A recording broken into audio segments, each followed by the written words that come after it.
Bonjour, enfin bonsoir. Voilà, donc on va parler encore du fly cutter que j'ai fait, pourquoi je l'ai fait comme ça, et les commentaires que j'ai eu dessus et l'explication. Donc voilà. Donc on le voit là, il est pour ainsi dire fini, hein. Je l'ai nettoyé un coup, j'ai fait briller un petit coup, voilà. Alors, euh, je l'ai fait carré, hein, cubique, on va dire cubique. Pourquoi cubique et pourquoi pas rond, hein, parce que c'était le fait de faire deux trous qui se croisent, hein. Les deux trous qui se croisent, c'est plus facile à faire quand c'est sur quelque chose de carré que sur quelque chose de rond, hein, qui est plus compliqué puisque bon, la position d'un cylindre sur les taux, c'est pas évident de se reprendre parce que bon, on fait un trou d'un côté, on est obligé de retourner la pièce puis faire le trou de l'autre côté. Donc c'est moins évident d'être assez précis, on va dire. Mais on pourrait le faire rond après. Ça veut dire après, bon, vous pouvez faire les deux trous sur un bloc plus gros et le tourner après. Comme ça, on aurait quelque chose de rond avec deux trous en diagonale. Donc après, il faut prévoir les perçages. Donc c'est pareil, il faut tout faire avant de le tourner. On pourrait même tourner la tige sur le bloc complet. Alors ça fait beaucoup de travail quand même, mais on pourrait le faire aussi, hein, voilà. Donc moi j'ai cherché la facilité quelque part, parce que à la limite je vois pas pourquoi m'embêter pour faire un truc qui peut être fait carré et qui marche très bien, cubique, que de m'embêter et essayer de faire quelque chose de rond qui va marcher exactement pareil. Donc voilà. Et puis c'est plus original puisque bon, on en voit très peu comme ça, hein. C'est plutôt un truc qu'on voit pas souvent sur YouTube de voir un fly cutter carré comme ça, hein. Enfin de forme carrée. Alors donc, par rapport aux commentaires, j'ai fait plutôt une tige droite. Bon, c'est plus facile à faire qu'un cône morse, déjà. Bon, déjà, c'est la facilité. Ensuite, quand j'ai percé, j'ai centré le trou sur le cube, là, bien sûr, et j'ai fait le filetage. Alors, filetage sur un filetage, c'est pas forcément très précis non plus. Donc, c'est pour ça que j'ai fait justement une collerette, hein, qui est bien en appui, mais chaque face n'est pas forcément bien centrée par rapport au centre. Et il peut y avoir un décalage de cette face-là, par exemple au centre par rapport à la face là-bas. Donc ça peut très bien pas être équilibré. Alors ça, c'est pas un souci, puisque à la base, c'est fait pour être rectifié après les faces. Voilà. Puisque les faces étaient faites avec une fraise classique, comme vous avez pu voir dans la vidéo que j'ai faite. Donc on voyait les stries, et normalement c'était fait pour surfacer derrière, avec la fraise à surfacer. Donc pour justement remettre en alignement, hein, et pas en appui sur une face et rectifier de l'autre, mais dans une pince et rectifier le dessus, tourner, rectifier le dessus, tourner, rectifier le dessus. C'est fait comme ça, on est toujours centré et tout est centré. Là, je suis à 5 centièmes. Donc, alors, en faisant comme ça, pas de souci. J'ai quand même mis deux vis ici qu'on voit là, en plus du filetage de M12, hein, en 175. Hein. Donc, j'ai mis deux vis de plus pour éviter le desserrage. Parce que comme je l'ai fait tourner à l'envers, j'ai pas envie que ça se desserre, hein. Et puis là, on est sûr que ça se desserre pas, parce que de toute façon, vu comme la tige était juste, vous avez remarqué que sur la filière, c'est une filière réglable, que j'ai resserré la vis pour écarter, pour pouvoir faire un filetage serré, hein. On est d'accord, c'est un filetage serré, c'est pas un filetage libre. Donc quand on serre, on sent que c'est dur jusqu'au bout, et même les derniers filetages, j'en ai bavé parce que là j'ai serré ça dans les taux, et j'ai mis une barre dans un trou, et puis je l'ai serré, hein, comme ça. Donc là on les bloqué à mort, hein. Après fait les trous taraudés, etc. Donc voilà. Donc l'alignement ici de l'axe est parfait par rapport au reste, hein. Donc il n'y a aucun balourd, quoi que ce soit, donc on est nickel. Donc là, il n'est pas parfait au niveau des finitions. On voit même qu'il y a des petites rayures. Enfin bon, ça, j'ai pas fignolé à ce point-là, mais bon, hein. Donc alors, sinon on pouvait faire autrement, hein, bien sûr, hein, c'est de le mettre dans une pince. Une fois qu'on a fait cette partie-là, on met dans une pince. On fait l'autre partie, bien entendu, filetée. On peut le faire autour, ce qui fait que c'est permis d'être peut-être plus précis, hein, et d'un montage très dur, hein. Et on peut faire aussi une partie de centrage, hein. Ça veut dire on n'est pas obligé d'aller le filetage jusqu'au bout, on laisse une partie de centrage et on fait la même chose de l'autre côté pour qu'il s'emboîte juste. Ce qui fait qu'on est sûr que c'est machiné. Si on ne retouche pas les autres faces après, hein. Mais là, moi, c'était au dixième, hein. Ça veut dire que quand je l'ai centré, là, j'avais mesuré, je suis à un dixième d'écart des faces par rapport au centre. Des fois, c'était un peu plus, des fois, c'était un peu moins, hein. Comme c'était centré, des fois, un dixième là, puis il manque un dixième là. Bon, voilà, donc la rectification derrière a supprimé le défaut. Malgré que ça ne gênait pas du tout, parce que quand j'ai fait le test, on sent absolument rien du tout, hein, ça ne vibre pas, rien du tout. Donc alors, pourquoi une queue lisse là comme ça par rapport à un cône morse? Pour deux raisons, la facilité de le faire, premièrement. Deuxièmement, comme c'est dans une pince, c'est moins serré que dans un cône morse qui est prévu pour être vraiment serré fort, hein, ça tient vraiment bien. C'est au cas où j'ai l'outil qui vient à taper fort sur le côté d'une pièce, hein, de ne pas matraquer, à part matraquer l'outil bien sûr, mais pas matraquer plus l'intérieur de la boîte de vitesse de la fraiseuse ou autre chose, on ne sait jamais ce qui peut arriver, hein. Je préfère que ça glisse à ce niveau-là, au niveau de la pince, puis que ça n'aille pas plus loin. Voilà. Quitte à casser la plaquette, on s'en fout, mais au moins, là, ça pourrait patiner un coup, puis c'est mort, quoi, c'est fini, hein, on n'en parle plus. Alors que si on avait un coup de morse, pour le faire glisser, c'est beaucoup plus dur, hein. Donc pour ces deux raisons-là, je pense que c'est quand même mieux de faire comme ça. Sachant aussi que ce style d'outil fly cutter, c'est fait pour surfacer à des très faibles profondeurs. Donc on est au dixième.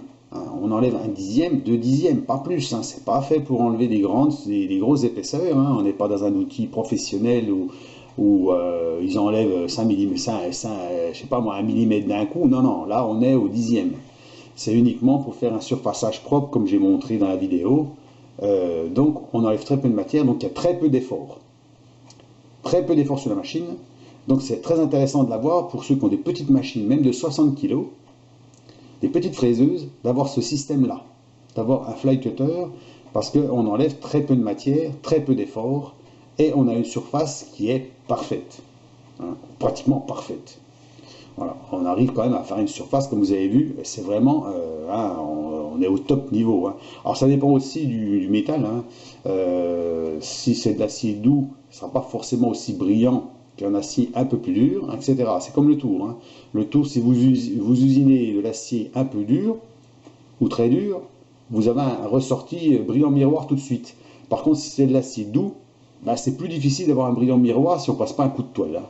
On aura les stries, on verra les petites stries légères, et on aura un effet plutôt gris, hein. On aura un effet gris qu'un effet brillant. Si on veut vraiment un effet brillant sur de l'acier doux, bah, il faut prendre de la toile et puis toiler. Voilà, il n'y a que ça. Et la toile assez fine pour que ce soit brillant. Comme là, c'est déjà beaucoup plus brillant. Voilà. Donc, voilà. Donc en fait, bah, moi je suis assez content pour l'instant. Ça a l'air d'être assez bien fait, hein. Alors, on verra quand on aura les deux outils. Parce que là, pour l'instant, j'ai essayé qu'un outil, puis dans le mauvais sens de rotation, puisque j'ai pas le choix. Donc, on essaiera avec les deux outils bien équilibrés, avec la pointe qui sera réglée au même endroit, bien sûr, hein, puisque là, je vais mettre une pièce sur les taux. Je vais régler un outil à une certaine longueur, on va dire 6 cm, comme j'ai réglé à peu près par rapport au centre, 6 cm. Je vais retourner l'outil, ensuite régler l'autre pour qu'il soit au même endroit, serrer, et puis faire un essai. Alors, si ça ne fait pas un état de surface par nickel, ou ça ne va pas mieux, ça ne sert à rien d'avoir deux outils, il suffit d'avoir un outil plus un contrepoids. Parce que l'avantage, justement, c'est que comme il est tout symétrique, il est bien équilibré. Aussi bien le corps qu'au niveau des couteaux qui vont être dessus. Comme on est en croix, automatiquement le même poids sera d'un côté comme de l'autre, ainsi de suite. On a le même équilibre. Contrairement à un fly cutter classique, on peut voir où ils sont coupés en biais, donc il y a plus de poids vers l'avant général du fly cutter que derrière, et comme l'outil est en biais, si on le fait sortir beaucoup plus, on a forcément un déséquilibre, puisque l'outil est sorti beaucoup plus d'un côté que de l'autre. Ça peut arriver aussi, ça. C'est ce qui m'est arrivé sur... on a vu sur la tête à alésé que j'ai utilisé en fly cutter. Si je ne mets pas des contrepoids de l'autre côté, eh bien, on sent des vibrations dans la machine. Donc voilà. Alors, si en plus on ressort un peu plus la tête à alésé un peu plus, ben, ça vibre de plus en plus. Donc avec ce système-là, il n'y a pas de vibration. J'ai testé, donc avec une barre en métal plus le couteau, 900 tours par minute, ça ne bronche pas. hein, donc il n'y a pas aucune vibration.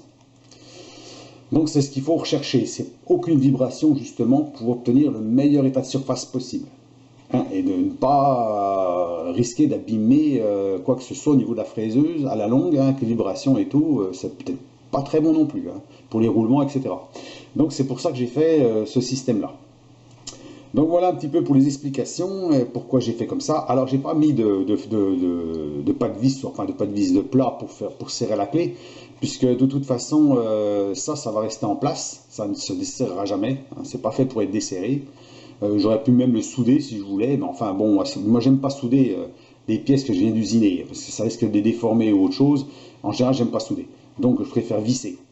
Donc il est vissé, bloqué par deux vis, mettre deux plats au bout avec une clé plate, je vais serrer beaucoup moins fort qu'en bloquant ça dans l'étau.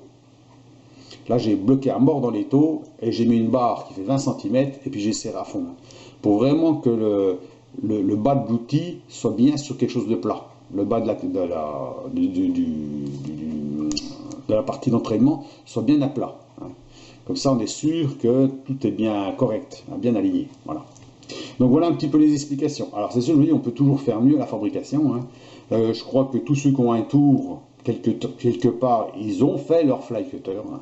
Parce que je pense que c'est un outil qui est indispensable. Parce que quand on fraise, vous avez remarqué qu'une fraise avec une fraise droite, eh ben, on fait des sillons en forme ronde, hein, qui n'est pas très esthétique. Hein. C'est pas le top. Hein. Donc avec ce système-là, le fly cutter, on fait vraiment une surface bien propre, bien lisse et bien droite, brillante. Et plus on écarte à la limite les outils, ben, plus les stries sont droites, hein, et pas trop courbées, donc on fait un meilleur travail. Donc voilà pourquoi j'ai fait ça, hein, et on verra la suite pour les tests, hein, les tests réels en fonctionnement. Parce que là, j'ai pas montré en fonctionnement, j'ai montré que le résultat, hein, parce que bon, ce qui compte, c'est de le voir fonctionner avec deux couteaux, et pas un seul, parce qu'un seul, ça, c'est commun, hein, c'est ce que tout le monde utilise, hein, avec un seul couteau. Hein. En général, hein, on n'utilise jamais vraiment deux couteaux. J'en ai déjà vu, mais en général, c'est toujours un, mais pas deux. Voilà. Donc on verra avec les deux. Sachant qu'il y a un petit décalage entre le premier et le deuxième, puisque quand j'ai percé le trou d'un côté, puis j'ai percé le trou de l'autre côté, je l'ai fait qu'on appelle ça à l'inclinomètre. Hein. À l'inclinomètre, on n'est pas précis au dixième de degré. Hein. Donc j'aurais dû le faire avec une cale réglable à l'angle, d'une très grande précision. Hein. Comme ça, quand on passe d'un côté et on passe de l'autre, pour percer, on est sûr d'être dans le même axe. Hein. On est dans l'axe, les deux couteaux se retrouvent au même endroit. S'ils sont vraiment faits exactement pareil. C'est pas sûr encore. On n'est pas sûr qu'il n'y a pas un petit décalage dans le perçage de l'outil de tour que j'ai mis dessus. Hein. C'est pas sûr non plus. Hein. Donc voilà. Donc on verra ça pour la suite. Et puis je vous laisse à vos commentaires. Voilà comment j'ai procédé. Moi, donc tout simplement, c'est un outil qui est simple à fabriquer. Hein. Ça, je pense que tout le monde peut le faire, hein, sur son tour, sa petite fraiseuse. On peut le faire facilement. Donc c'est ce que j'aime faire, moi. C'est des outils simples et des outils fonctionnels, si possible. Hein. Alors, des fois, bon, c'est pas forcément 100%, mais je pense que, bon, on verra le résultat. Hein. Si le résultat est à 100%, comme je le veux, hein, ben, c'est quelque chose qui est facile à faire. Au lieu de taper dans un bout de cylindre, faire une tranchée dedans, mettre un bout de ferraille dedans, faire une pente dessus pour que la pente soit à tant de degrés, faire un coup de morse dessus, qui est peut-être pas forcément nécessaire. Donc je pense que bon, comme ça c'est bien. Voilà. Donc ben voilà, sur ce, ben, je vous laisse sur cette vidéo-là, vous laisser l'explication un petit peu pourquoi j'ai fait ça comme ça. Voilà.